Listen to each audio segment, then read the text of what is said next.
Salam sejahtera di dalam kasih Tuhan Yesus Kristus. Hari ini kita akan belajar bersama-sama cara hidup gereja mula-mula. Kisah Para Rasul 2 ayat 41 berkata, orang-orang yang menerima perkataannya itu memberi diri dibaptis, dan pada hari itu jumlah mereka bertambah kira-kira 3.000 jiwa. Setelah mendengar pemberitaan firman Allah yang disampaikan oleh Petrus, orang-orang yang mendengar sadar dan memberi diri untuk dibaptis.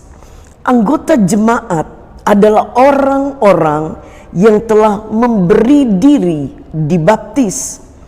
Baptisan itu penting bagi kita yang telah percaya kepada Tuhan Yesus Kristus.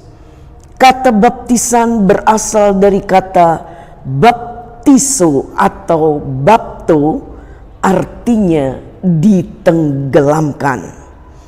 Baptisan adalah tanda bahwa seorang telah mati bersama-sama dengan Tuhan Yesus, ditenggelamkan ke dalam air dari kehidupan yang lama dan bangkit kembali keluar dari dalam air untuk hidup yang baru di dalam Kristus.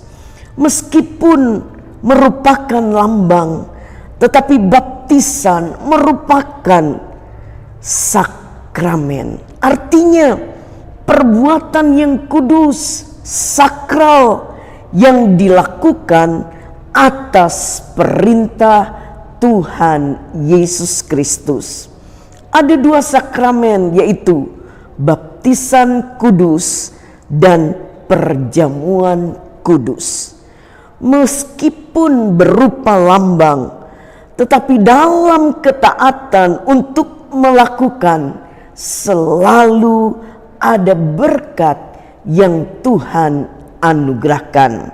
Markus 16 ayat 16 berkata, siapa yang percaya dan dibaptis akan diselamatkan, tetapi siapa yang tidak percaya akan dihukum. Ada dua ciri khas yang dijelaskan oleh firman Tuhan mengenai jemaat yang mula-mula, dan itu harus menjadi pola sepanjang sejarah gereja Tuhan hingga saat ini. Pertama, bertekun dalam pengajaran. Kisah Para Rasul 2 ayat 42, mereka bertekun dalam pengajaran rasul-rasul dan dalam persekutuan, dan mereka selalu berkumpul untuk memecahkan roti dan berdoa. Bertekun artinya rajin, giat, ada kesungguhan, disiplin, memprioritaskan waktu untuk mengikuti pengajaran firman Tuhan, persekutuan ibadah dan perjamuan kudus, serta doa bersama. Tekun juga berarti tabah di dalam menghadapi tantangan iman. Itulah yang harus menjadi prioritas dari hidup seorang Kristen.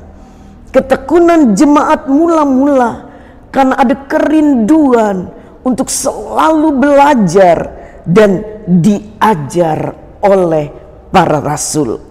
Jemaat yang diberkati Tuhan dengan terobosan-terobosan sehingga terjadi banyak mujizat, padahal gereja baru saja dikenal setelah hari Pentakosta. Kedua, mereka tetap bersatu. Pada waktu itu tembok pembatas perbedaan suku, ras sangat kuat. Yahudi dengan non-Yahudi, pria dengan wanita, majikan dengan budak, tua dengan muda. Tetapi persekutuan di dalam Kristus melenyapkan semua perbedaan. Galati 3 ayat 28 berkata, dalam hal ini tidak ada orang Yahudi atau orang Yunani, tidak ada hamba atau orang merdeka, tidak ada laki-laki atau perempuan, karena kamu semua adalah satu di dalam Kristus Yesus. Kita dipersatukan dalam Kristus karena kita semua anak-anak Allah. Gereja tidak boleh membeda-bedakan seorang dengan yang lain. Sebaliknya, jika ada seorang tidak bersatu dalam komunitas jemaat, maka hal itu berarti hubungannya dengan Kristus kurang beres. Dalam persekutuan kita saling memperhatikan, saling tolong menolong, dan saling memperlengkapi. Artinya jemaat yang berkelebihan membantu yang kekurangan. Itu sebabnya ada pelayanan diakonia.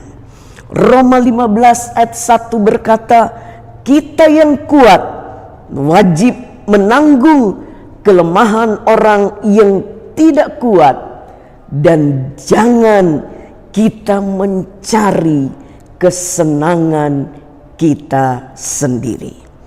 Apa yang kita buat bagi orang yang kekurangan, semuanya itu tercatat di dalam kerajaan sorga. Jika kita diberkati, maka kita harus memberkati, karena itulah visi gereja. Tuhan memberkati.